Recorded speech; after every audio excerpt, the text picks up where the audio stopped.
So the title of this video is Shift Happens in the Abundant Jungle Coaching Program. One of the most impactful lessons that I learned in my early years was the saying, you are a spiritual being having a human experience. Said in another way, you are a creative being and a human. And as a creative being, you are a viewpoint and you have multiple viewpoints. And as a creative being, not only do you have multiple viewpoints, but you can also shift from viewpoint to viewpoint at any time you want. And that is very cool. Today, what we're addressing is specifically viewpoint shifts designed to empower yourself and those around you whose lives you impact. So let me start with sort of a trick question or questions. Is your life about proving yourself to yourself or proving yourself to others? Do you have something to prove? Or is your life about fulfilling on your fullest creative expression and purpose? Now, why is that a trick question? Well, it's a trick question because if you are a human being, then you have both of those things going on at any given time. It's just a given. You have a human aspect to you, which really is, about like there's something to prove and getting caught up in like trying to be a normal person or like creating success based on other people's definition of success or the society's definition of success. And the being side of you is over there saying, hey, you have a purpose. Your life makes a difference. Trust the universe. You're going to have total fulfillment. Learn to trust yourself and the universe.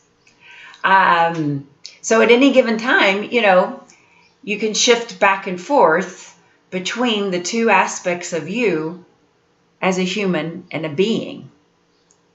And recently I was just watching The Bucket List for the first time since it was put out years ago. And if you remember, if you've seen it or if you haven't seen it, Morgan Freeman, he plays this character that is very introspective and very kind of down to earth, extremely intelligent.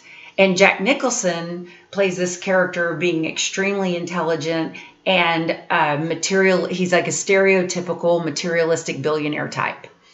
And so anyway, the two get paired up in the hospital because they both have cancer.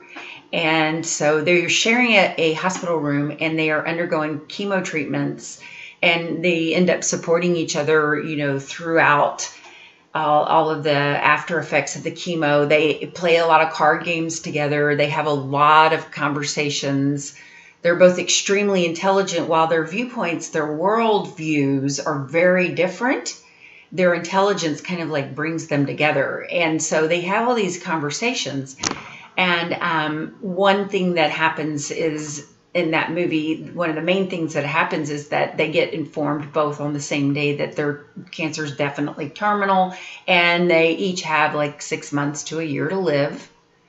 And so they had one of the conversations they had is about a bucket list. So they turn to each other and say, let's do our bucket list. And so they create their lists and then they set out to, take the rest of their lives and get as many things knocked off that bucket list that they can get knocked off. So anyway, they have all these conversations, and Morgan, one of the main questions that Morgan raises for conversation to Jack is like, what do you believe? Do you believe in God? Do you believe in life after death? What do you believe is going to happen when you die?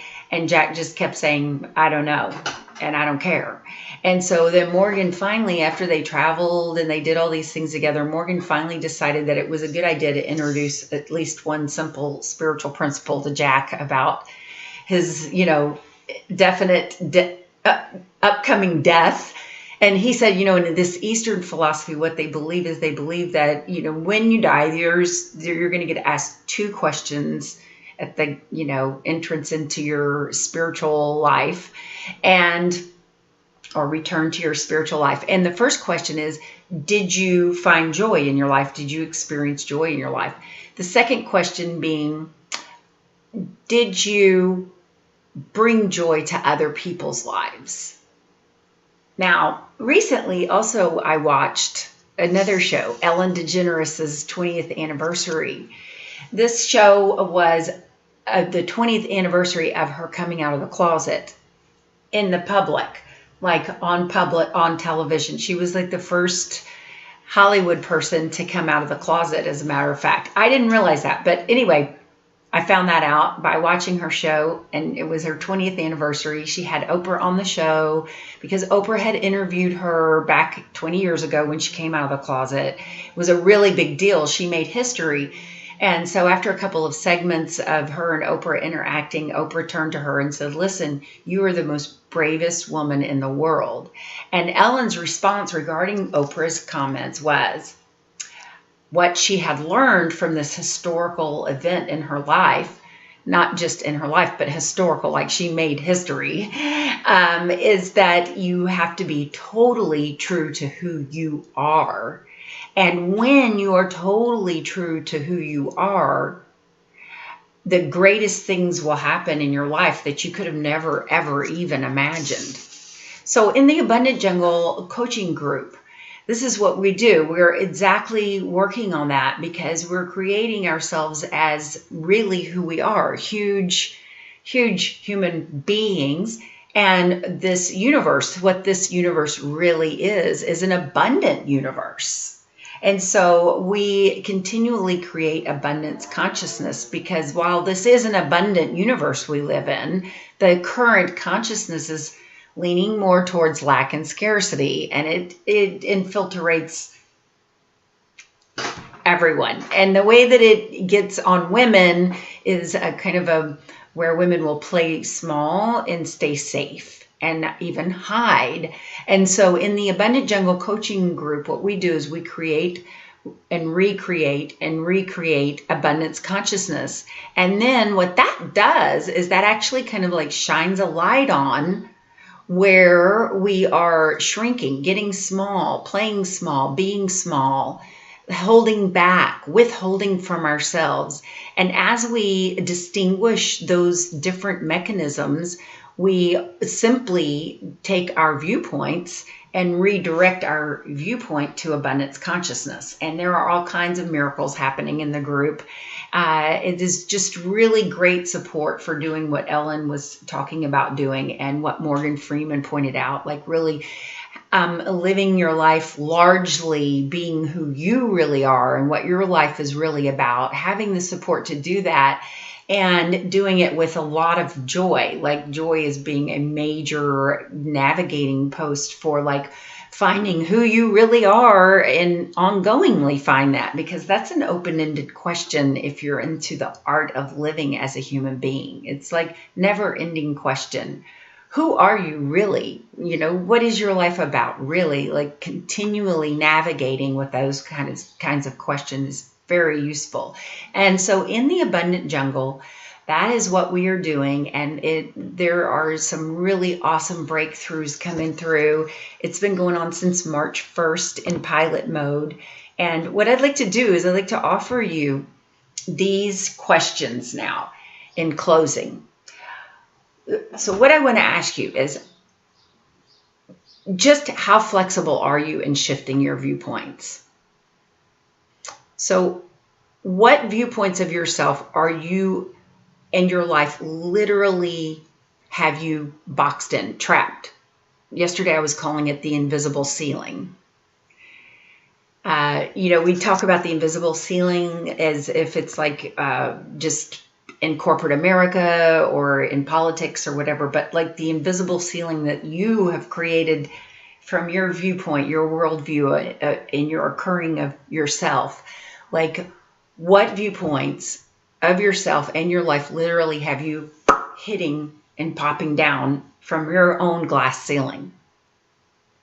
And would you like to have support for thinking bigger and playing bigger and living your creative being's purpose? Now, if these two questions and the questions before resonate with you, and the energy of the abundant jungle, the idea of creating abundance consciousness with others and really grabbing the vines in the jungle and swinging up into the higher vines, the higher realms of the jungle, instead of, like getting crashed down off the vines, back down into the survival jungle and staying stuck for who knows how long. But you are like really interested in swinging high and recovering when you get triggered into lack and scarcity and fall off the vines, then contact me. Seriously, contact me. If you're seeing this on Facebook, then you should instant message me if this resonates with you. If you're getting this in an email, then you should hit reply. Or you can also email me, kelly@janeinthejungle.com. And what we'll do is we'll set up a 30-minute coaching session, and I will listen to you in a way that probably no other human being has ever listened to you. And we will really honor your jungle and your journey in the jungle, and where you are exactly as perfect, and just look to see what's next for you and what kind of support you need. And if it is being a part of the Abundant Jungle coaching program, then great. And we'll talk more about that. But there are other resources that I have to offer you and refer you to. So take advantage of your 30-minute complimentary coaching session if this resonates with you. If I resonate with you, if there's something that's calling to you, then just reach out, contact me. And I look forward to hearing from and seeing who is it that responds to this. And have a wonderful day.